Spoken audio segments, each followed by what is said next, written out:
Para quem não conhece, eu vou fazer um resumo um pouco rápido sobre o Foro de São Paulo. O Foro de São Paulo foi criado em 1990, em junho de 1990, por Fidel Castro e Lula. Naquela época, Cuba estava numa situação muito crítica, porque tinha perdido o patrocínio, vamos chamar assim, da Rússia.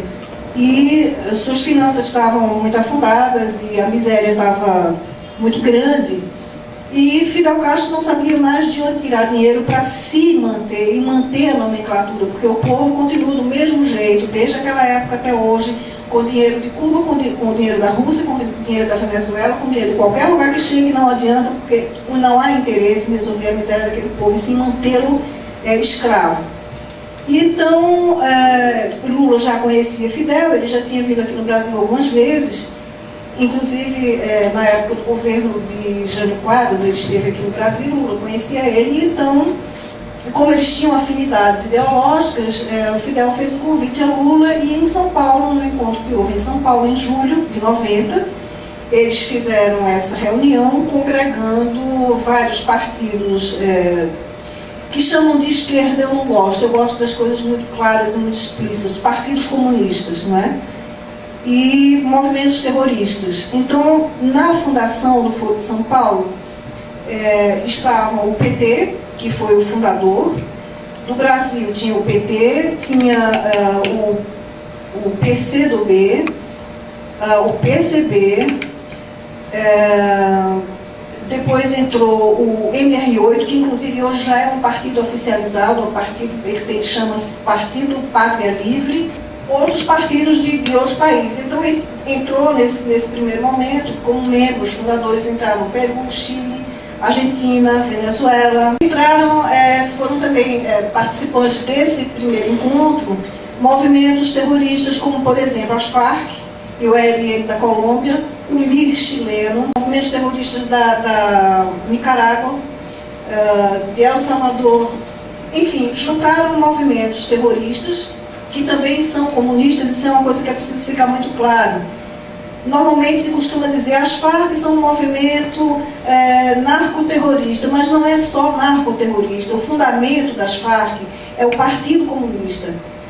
Eles vêm da JUCO, que é a Juventude Comunista, e do próprio Partido Comunista Colombiano. Foram esses dois coisas que fundaram as Farc, e elas permanecem com doutrinação comunista até hoje. Então é um movimento comuno-terrorista, comuno-narcoterrorista. E qual era o objetivo de Fidel Castro com esse grupo de organizações? Segundo ele mesmo diz, reconquistar na América Latina o que perdeu-se no leste europeu, porque isso aconteceu justamente com o fim da União Soviética. Quando acabou-se a União Soviética, e aqueles países satélites começaram a se tornar independentes outra vez. Fidel Castro tinha perdido aquela coisa lá, e ele não podia ficar sem nenhum respaldo. Então ele resolveu refundar isso aqui na América Latina.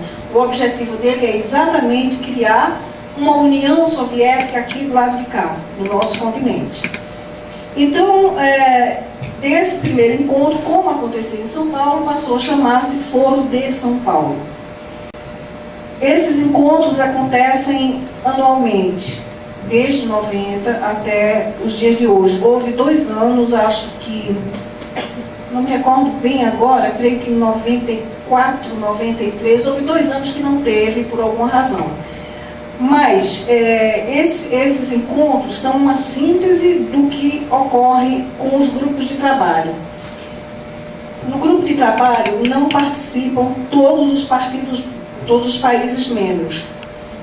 Esses grupos de trabalho ocorrem 3 vezes no ano. Aliás, 3 vezes no ano, de 4 em 4 meses, tem um encontro do grupo de trabalho que reúne sempre o PT, que é fundador, o PT sempre participa do grupo de trabalho, junto com alguns países. Assim, escolhem 3 ou 4, depois vão outros 3 ou 4, mas o PT sempre está. Então, nesses encontros do grupo de trabalho, é onde se cria realmente a pauta do que vai ser discutido quando há o encontro. Quando ocorre esse encontro anual, a coisa já está praticamente elaborada, saem várias resoluções de vários países, e ali são decisões que eles tomam. Ali são deliberações. Então, costuma ser, muita gente, e próprio PT, diz assim, não, aquilo, o Encontro do Foro de São Paulo é uma organização que reúne partidos de esquerda, que se encontram para trocar ideias, trocar experiências, mas não é isso, aquilo é uma conspiração real. Parece um pouco alarmista, mas não é isso, é uma conspiração real. Ali eles conspiram o que vão fazer, o que vão planejar para destruir a democracia e a liberdade dos países do nosso continente. Então, o Foro de São Paulo seguiu nesse ritmo e o objetivo deles era colocar presidentes deles em cada país que fosse membro. O primeiro, quando inauguraram, o primeiro que tinha o poder, que eu não vou chamar de presidente porque não é, nunca foi, era um ditador, era Fidel Castro. Não é? Mas era o governante de um país, era Fidel Castro, não tinha mais nenhum outro. Então eles começaram a trabalhar para colocar o Lula, que não deu certo, mas colocaram o Hugo Chávez. Chávez conheceu o Fidel Castro quando ele estava preso, em 92, que ele tentou dar um golpe de Estado, em fevereiro de 92, onde morreram mais de 100 pessoas, inclusive crianças. Foi um golpe falido, que ele queria derrubar o presidente da ocasião, e ficou preso. E durante a prisão dele, ele trocava cartas com Fidel Castro mandava livros para ele, e lá ele foi sendo doutrinado. Então, quando ele foi anistiado, ele foi beneficiado com uma anistia, foi libertado, e quando ele saiu da prisão, ele foi participar do Foro de São Paulo. E então, o Chávez foi o primeiro presidente eleito pelo Foro de São Paulo, em 1998. Aquela foi uma eleição que, até o momento, a gente achava que tinha sido uma eleição limpa. Hoje eu tenho minhas dúvidas, porque ele foi o primeiro presidente eleito pelo Foro de São Paulo. Então eu não tenho muita certeza mais de que aquela eleição tenha sido limpa, embora que as pessoas estivessem, de fato, desejando uma mudança. Naquela época, o presidente que governava lá, a inflação era muito grande e havia muita insegurança, então as pessoas queriam uma mudança. E quando o Chávez se candidatou, o discurso dele era muito doce. Era que nem o Lula aqui, paz e amor, não é? Inclusive, há um vídeo que acredito que muita gente aqui conhece, em que ele é entrevistado, e o nome do vídeo são As 5 Mentiras de Chávez, porque ele diz, por exemplo, que ele concorda que Cuba tem uma ditadura, ele diz que não é comunista, ele diz que não vai ficar mais tempo do que o necessário no governo, e mais umas outras coisas, mais umas outras mentiras. Então, a partir da primeira eleição dele, que ele ganhou, ele começa a botar as unhas de fora, como a gente costuma dizer, e começa a implantar uma ditadura nos mesmos moldes de Cuba. Tudo orientado por Fidel Castro, não é? Para destruir a democracia. E logo as pessoas começaram a perceber. Então ele começou a inventar referendo absolutamente provável. Então, Chávez foi o primeiro presidente eleito. Depois conseguiram eleger Lula. Depois, no Equador, elegeram o Lúcio Gutierrez. O coronel Lúcio Gutierrez era membro do Foro de São Paulo, e inclusive isso daí que eu estou falando para vocês, eu quero deixar isso muito claro, não são conclusões que eu tirei, isso está tudo escrito nas resoluções do Foro de São Paulo, certo? Se vocês quiserem ver, até o ano de 2004, consta lá na página do Mídia Sem Máscaras as resoluções. Então, Rafael Correa foi o outro presidente eleito pelo Foro de São Paulo. Na Nicarágua, assumiu o Daniel Ortega, que é um guerrilheiro, um terrorista. Depois assumiu na Argentina o Néstor Kirchner, que é um montoneiro, porque ele faleceu, montoneiro, terrorista. Depois do Néstor Kirchner, assumiu a mulher dele. Também tudo isso manipulado pelo Foro de São Paulo, inclusive a Cristina Kirchner ganhou as eleições com dinheiro enviado da Venezuela. Isso todo mundo sabe, isso está provado. Mandava malas de dinheiro para comprar voto para as pessoas elegerem ela, porque ela também pertence ao Foro de São Paulo. Depois veio no Paraguai, aquele ex-bispo Fernando Lugo, que também é terrorista. Quem mais? Enfim, foi a Bolívia com Evo Morales. Então, quando fez 15 anos do Foro de São Paulo, E uma coisa muitíssimo curiosa é que nos países aqui da América Latina que eu tenho contato, todo mundo conhece, todo mundo fala do Foro de São Paulo, menos aqui no Brasil. Aqui no Brasil, o Foro de São Paulo é uma coisa assim, tão abstrata, tão etérea, que quando a gente fala, muita gente diz assim, ah, mas isso é mania de vocês, isso é paranoia, isso não tem perigo nenhum. Mas todo o resto do continente sabe o que é o Foro de São Paulo, sabe o perigo que representa essa organização criminosa. E então, quando fez 15 anos dessa organização, houve um grande encontro e Lula, no seu discurso, ele finalmente revelou aquilo que a gente sabia e denunciava. Ele diz assim, mais ou menos, não exatamente com essas palavras, mais ou menos isso: foi preciso que nós mantivéssemos em segredo o Foro de São Paulo para que pudéssemos realizar esse sonho de eleger os nossos presidentes, de derrubar o capitalismo e instalar um projeto socialista no continente. Então ele diz textualmente que a coisa foi fechada, que a coisa foi velada, A imprensa não falava nisso. Na imprensa, só Olavo de Carvalho, que inclusive perdeu 3 empregos por conta das denúncias que ele fazia do Foro de São Paulo. Depois desses 15 anos, já havia 15 presidentes socialistas, comunistas eleitos pelo Foro de São Paulo. Porque, além de querer instalar um governo socialista no continente, criar uma espécie de União Soviética das repúblicas da América Latina, um dos objetivos é destruir completamente as Forças Armadas e criar, no lugar das Forças Armadas, umas milícias. Né? E essa pressão vive no Brasil até hoje. Aqui essas coisas não dizem, porque é outra coisa que é absurda, como são omitidas informações tão graves para a vida nacional dos órgãos de imprensa brasileiros. A mídia de nenhuma maneira informa, nem televisão, nem jornal, nem revista, nem coisíssima nenhuma informa o que nós estamos vivendo hoje, o que se planeja para muito em breve. Isso é o que nos espera, Esse é muito importante, uma coisa que eu sempre digo às pessoas. Eu acredito que a maioria que está aqui, se não for católico, pelo menos é cristão de alguma outra denominação, mas nós temos que rezar muito. Eu sempre digo, ofereçam sua comunhão para que o comunismo não se instale no nosso país, porque estamos a um passo disso, não vai durar muito. Agora, a situação da Colômbia eu deixei para o fim, porque é uma coisa assim, muito mais terrível. As Farc eram um bando terrorista mais ou menos pequeno até a década de 70. Então, as Farc vinham cometendo crimes desse tipo, destruindo aquedutos, destruindo pontes de transmissão, destruindo pontes de energia, pontes de passagem de rio. Uma das coisas mais graves que está ocorrendo na Colômbia agora é, por exemplo, a Corte Suprema de Justiça e o Ministério Público, que lá chama-se Fiscalia, eles estão encarcerando todos os militares de todos os graus que combatem terroristas. Porque assim, numa guerra, todo mundo sabe, principalmente os homens que serviram no exército sabem disso, morte em guerra não é assassinato, é baixa em combate, não é? Mas lá reformularam a lei para criar a figura do assassinato.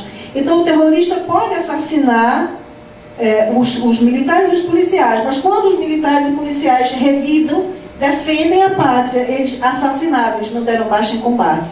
E essas pessoas estão indo para a cadeia.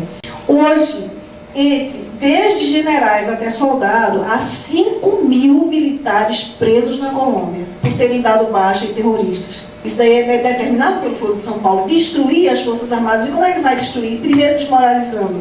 A desmoralização dos brasileiros, como é que está a situação dos militares brasileiros? Desde que Lula assumiu, que ele promete reequipar, vai melhorar os soldos, que não sei o que, não sei o que. E eu falava para eles, olha, isso é promessa de mentiroso, promessa de comunista não se cumpre. Lembre-se que Stalin assinava documentos e não cumpria, porque comunista não tem palavra. Comunista diz uma coisa e faz se quiser. Ele não tem palavra. Terminou o mandato, os 2 mandatos dele, ele não reequipou coisíssima nenhuma, não é? Entrou a dona Dilma e também continua nas promessas. Essa é a primeira desmoralização, porque eles não têm, se por exemplo, eu não acredito que isso vai acontecer, mas supondo que o Brasil é atacado por um outro país, a gente perde no primeiro dia de guerra. Logo no primeiro dia, porque não há equipamento. Pode haver vontade dos militares, pode haver vontade dos soldados de guerrear, de defender a pátria, mas eles não têm como. Eu não sei aonde que vamos parar. Eu não sei. A única coisa que eu sei é que nós estamos caminhando para isso. A dona Dilma mesmo diz que foi torturada durante 3 meses. Agora, cadê as marcas? Eu gostaria de ver. Cadê as provas? Eu quero ver as provas físicas, marcas psicológicas, cadê? Porque chorar, se eu quiser, eu choro aqui também.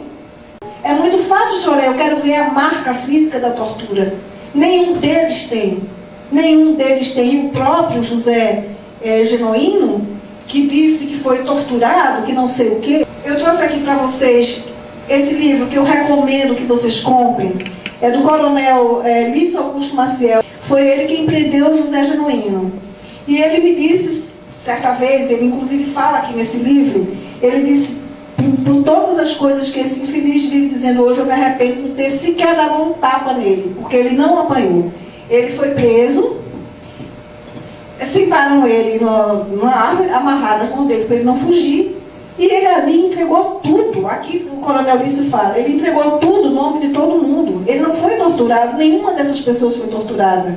Uma palavra de ordem que o falecido Romário Lago, ele falou certa vez numa entrevista, que era a palavra de ordem o seguinte: todo aquele que for preso, quando sair, diga que foi barbaramente torturado. E vocês podem ver em todas as entrevistas, em todas as textos e coisas, todas essas pessoas dizem que foram barbaramente torturadas. É barbaramente torturado, isso é uma frase chavão que eles tinham a obrigação de dizer, não é? Todos eles dizem isso. Agora, cadê as marcas dessa tortura tão bárbara? Os militares falharam muito em não ter se imposto. Eles não ensinaram às pessoas o que é comunismo. Eu, por exemplo, desde menina, como minha família sempre foi muito católica, eu sempre ouvia dizer que comunismo, que a gente não podia se aproximar do comunista, porque comunista é mau, comunista é ateu, comunista não acredita em Deus. Isso era tudo que eu sabia. Agora, o que de fato o comunista tinha feito, nunca me disseram. Eu vim aprender agora, depois de velha. Foi que eu vim saber o que realmente, os crimes que eles cometeram.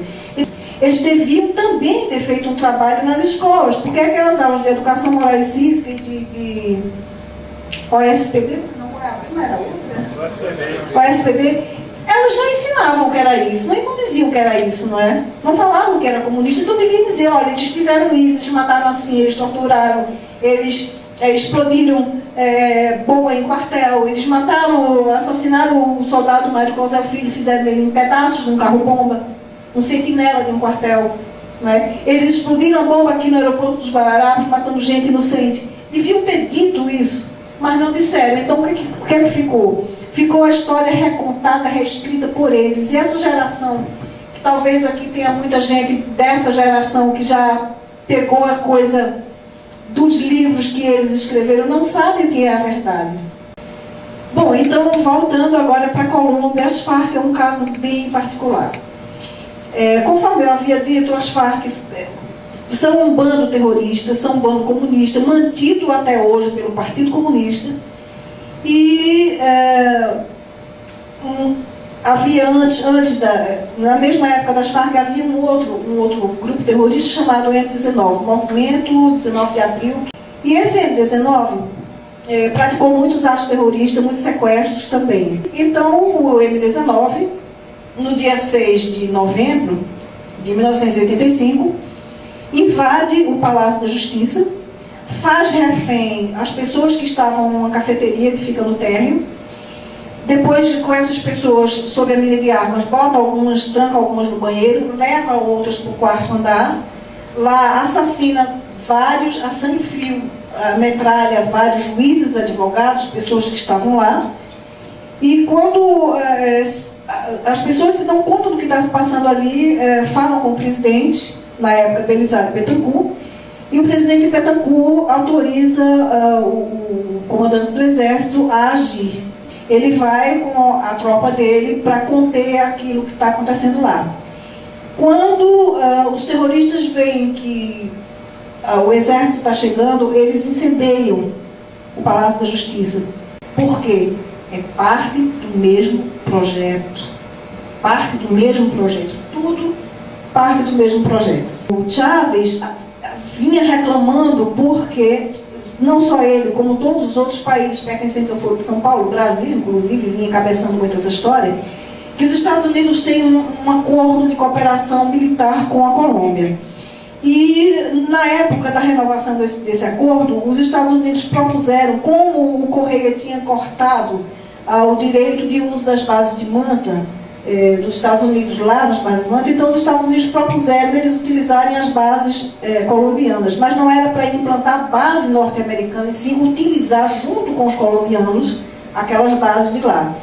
Então, o Chávez foi quem encampou essa ideia ridícula de que os Estados Unidos iam implantar 8 bases na Colômbia, quando não ia implantar nenhuma só. Então, o que é que Santos fez?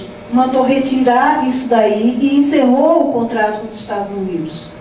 Um contrato que era, assim, fundamental para a segurança, porque os Estados Unidos ofereciam satélites, tecnologia, equipamento, helicópteros de última geração que ajudaram muito nesse combate, não é? Que deu baixa de vários cabeças das Farc.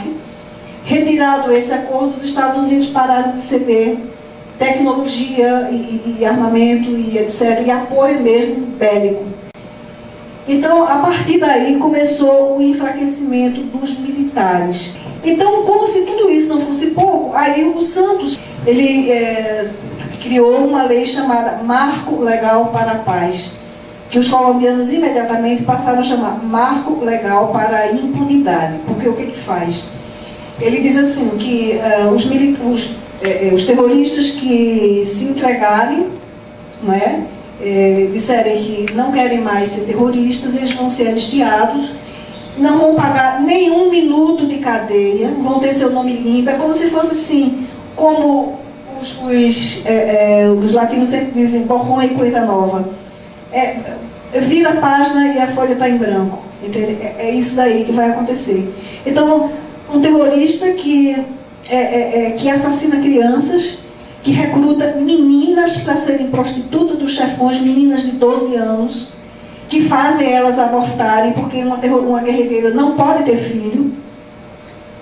Quer dizer, essas pessoas vão ter a ficha mais limpa do que os militares que combateram eles e que estão presos como assassinos. E depois, pior que isso, elas vão ter a vida política dela restabelecida e elas vão poder se candidatar a cargos políticos. Elas vão poder chegar não somente a deputado, senador, elas vão poder até ser presidente da República. Imaginem. É como nós aqui com uma terrorista na presidência. Só que lá, são terroristas violentíssimos. Essa nós estamos chamando de a lei, o marco da impunidade. Isso é um marco para a impunidade, é premiar o crime. E é isso que o comunismo faz. A gente não pode nunca, mas nunca de forma alguma dissociar terrorismo de comunismo, porque isso é uma coisa só. Então, todos nós que estamos aqui, eu acho que temos que ser um pouco guerreiros disso daí. A gente tem que denunciar. O meu objetivo aqui, eu estava dizendo para o Antônio, falando para o Joelson também, que o meu objetivo aqui de contar essas coisas para vocês, de alertar sobre essas coisas horríveis que estão acontecendo, que vão acontecer conosco muito em breve. Isso não é previsão futurista, não é premonição, não é nada disso, não. São fatos que eu venho acompanhando há 13 anos. E eu estou vendo tudo acontecer exatamente como está sendo previsto. Porque não sou eu que estou dando minha opinião, eu estou apenas relatando coisas que eles escrevem, que eles determinam, que eles estabelecem. Então, o que nós temos que fazer é denunciar, cada um de nós. Fala para o vizinho, fala para o amigo, se tem um blog, escreve lá. Se tem um vizinho, a empregada, o porteiro, o assessorista, não sei, a qualquer um, fale.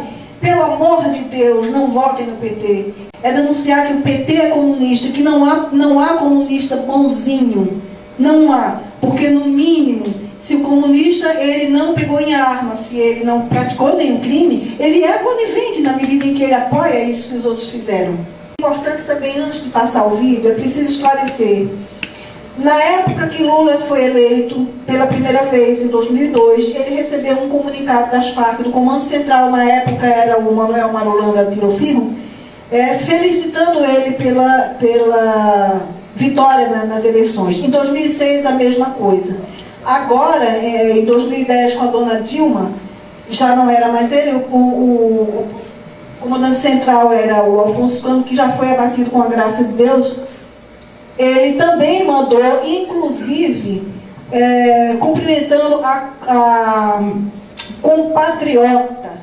Isso é uma coisa muito grave, gente, porque, veja bem, a minha relação com a Colômbia é uma coisa assim, muito estreita. Eu amo aquele país, aquelas pessoas me amam, eu tenho muitos amigos lá, muitos amigos militares, eu luto por aquele povo, é um povo lindo, sabe? Eu quero um bem enorme. Mas eles me chamam de irmã, não de compatriota. Compatriota é uma coisa é preciso ser uno, não é? É preciso ser da mesma terra. Mas por que ele fez isso? Porque eles são uno no Foro de São Paulo. Entende? Então, é essa gente que a dona Dilma apoia.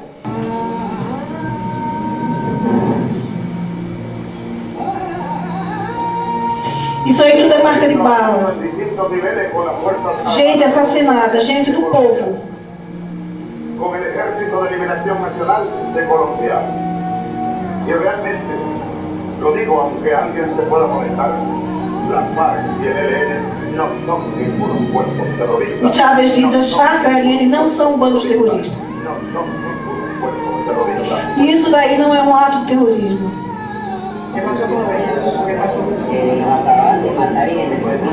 Esse garoto aí é um garoto, um ex-membro, um ex-guerrilheiro das Farc, um garoto, e que ele conta que eles eram obrigados, depois de matar as pessoas, eles esquartejavam e para poder enterrar num buraco menor, para ocupar menos espaço. E ele fez isso, ele conta que fez isso. Esses bujões aí, por favor, dá uma pausa. Eu volto um pouquinho e dá uma pausa. Esses bujões, essa é a forma do ataque mais violento das Farc. Esses bujões, feito bujão de gás, eles colocam TNT, pólvora negra, pregos e excremento, tudo dentro. Para quê? Para quando a coisa explode, se pegar uma pessoa, tipo assim, pegou a perna, um estilhaço pegou a perna, ela não morreu toda. Mas aqueles estilhaços com o excremento vão dar gangrena, e se a pessoa não for atendida logo, ela morre também. Eles fazem isso tudo. Agora, esse ataque aí, que vocês estão vendo, isso daí, antes de passar, eu quero contar a história. Isso aí é uma espécie de aldeia de pescadores chamada Borralhá. E aí, essa área é uma área muito cobiçada, porque ela dá para o Mar do Pacífico. Então ali é muito fácil de escoar a droga nos submarinos que eles fizeram. Então é uma área muito cobiçada por narcotraficante, pelas Farc, por ELN e pelas autodefesas que já não existem mais. Essas daí foram extintas realmente. Então elas viviam brigando por esse território. E essa é uma área onde, nesse dia, que foi no dia 2 de maio de 2002, estava havendo um confronto entre as Farc e um outro grupo narcoterrorista. Então o padre da paróquia convida assim o máximo de pessoas que ele pode, entre na igreja. Entraram muitas senhoras, muitas mães com criança no colo, velhos, pessoas que, assim, acho que puderam se abrigar ali. E eles jogaram essa porcaria desse cilindro bomba desse jeito dentro da igreja.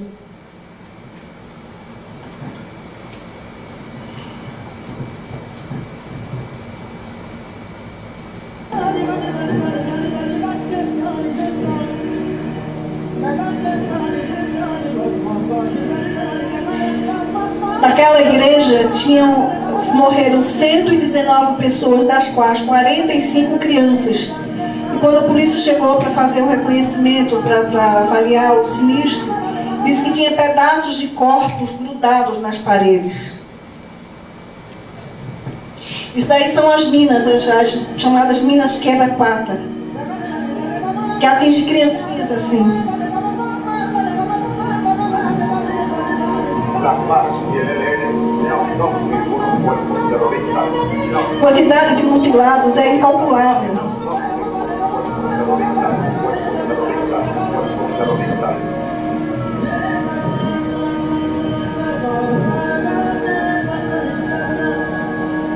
Aí fazendo a mina.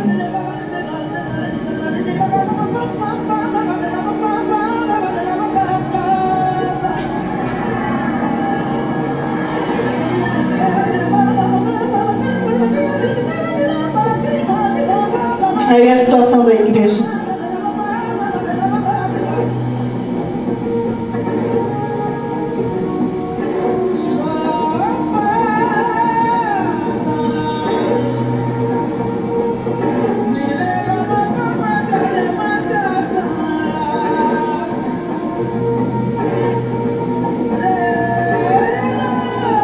Ainda os escombros da igreja.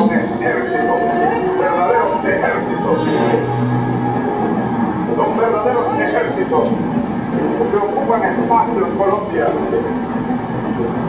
que ocupan un espacio. Hay que darle reconocimiento a las Fuerzas Armadas Revolucionarias de Colombia y al Ejército de Liberación Nacional de Colombia.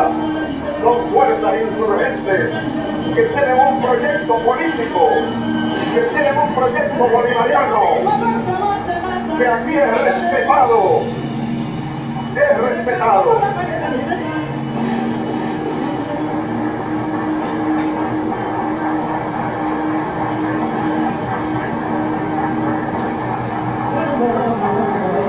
Yo solicito a los gobiernos del continente que retiren a las FARC y al ELN aquellos que hayan colocado a estos cuerpos insurgentes de guerrilla en la lista de grupos terroristas, que se retiren.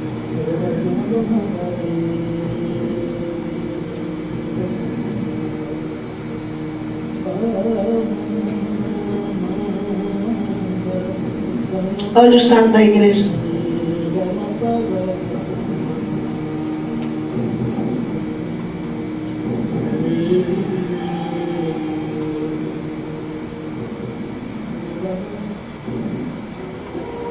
Esto es el colegio nocturno. Mire cómo lo hace. Isso era uma escola, foi. Lo dice todo. Lo dice todo. E Chávez ainda diz que esse bando não é terrorista. Graça, que algumas pessoas aqui não entendiam por que você estudava a Colômbia, a questão política lá, as Farc lá. Qual o entrelaçamento que ele poderia fazer com a política na Colômbia e a política no Brasil? É algo mais direto ou isso é muito distante? Estou alertando o Brasil para o que vai acontecer com a gente. Então é isso, sabe, Joelson? Estudar o que está lá fora. É porque, assim, em 2004, no Fórum Social Mundial que aconteceu em Porto Alegre, na época o Lula tinha feito alguma coisa que as pessoas estavam, não sei se foi o MST, alguém que estava insatisfeito com ele, e no discurso dele, as pessoas começaram a vaiar. E Chávez estava presente nesse encontro, e ele falou o seguinte: olha, não façam isso com o companheiro Lula, porque vocês têm que ver que o Brasil é um país muito grande, então é como se eu corresse com um Fórmula 1 e ele corresse com um Fusca. Então, na Venezuela, a coisa eu pude implantar o socialismo com muito mais rapidez, porque é um país menor. Mas no Brasil não pode ser assim, tem que ir devagar. Muita gente se queixa de mim porque eu não comento sobre essas questões de mensalão, da corrupção. Digo, olha, isso daí não é que eu concorde com essas coisas, não é que eu não me preocupe com isso daí, não, me preocupo sim. Mas acontece que isso não é a raiz, isso não é a fundamental, isso daí é consequência, isso não é causa. A gente tem que ver as causas, o que é que provoca isso daí, para que é que essas pessoas querem tanto dinheiro, para que é que elas roubam, para que é que elas corrompem tanto.